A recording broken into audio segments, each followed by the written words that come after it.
L'annonce par le gouvernement du projet de création et de mise en exploitation d'une flotte de taxis dans les villes du Bénin continue de susciter des réactions. Cette ambition qui émane du Conseil des ministres du 4 novembre 2016 vise à améliorer la mobilité urbaine tout en contribuant à la promotion et la professionnalisation des artisans propriétaires conducteurs. Selon de nombreux acteurs du secteur, cette mesure est salutaire. Néanmoins, ils émettent des réserves et apportent des suggestions. Cette mesure ne nous aide pas parce qu'il faut d'abord faire l'état des lieux du réseau routier dans notre pays, notamment à Cotonou. Il faut aussi trouver un parking pour les minibus. Comme vous le voyez, la concurrence est déjà rude avec ces minibus. Comment peut-on dans ce contexte mettre en service 300 taxis? C'est une très bonne chose parce qu'effectivement, Cotonou n'a pas de taxi. Mais en principe, le gouvernement doit pouvoir voir les secteurs, les taxis de ville, les taxis des aéroports, même ceux des hôtels, pour dire, écoutez, on va faire une conférence ou une réunion pour pouvoir sensibiliser et demander l'opinion de ces acteurs qui étaient là depuis des années. Selon le gouvernement, cette initiative relancera la circulation urbaine de taxis.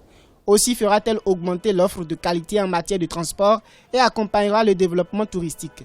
Le premier volet du projet consiste à sélectionner 300 conducteurs auto-entrepreneurs dont les véhicules de même type, de même signe distinctif seront financés par les banques de la place hors droit de douane à un taux d'intérêt bonifié. Le visage social de ces transports communs pose des problèmes pour certaines classes sociales qui ont l'impression que c'est une affaire de pauvres.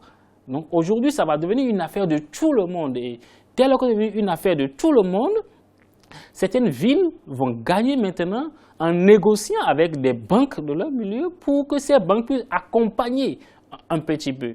Et l'entrepreneuriat juvénile aussi va prendre parce que des jeunes vont se rendre compte maintenant qu'avec l'appui des banques, on peut entreprendre dans ce nouveau secteur-là. Ça va aussi booster un petit peu la relation à l'entrepreneuriat. Pour de nombreux experts, ce projet de transport urbain favorisera la diminution de la pollution atmosphérique et l'assainissement de l'environnement, le rayonnement et la sécurité routière dans les grandes villes du pays. Le transport urbain en commun avait connu un essor dans les années 60 à 80. Aujourd'hui, le transport des personnes est dominé par les conducteurs de taxis-motos émigrants.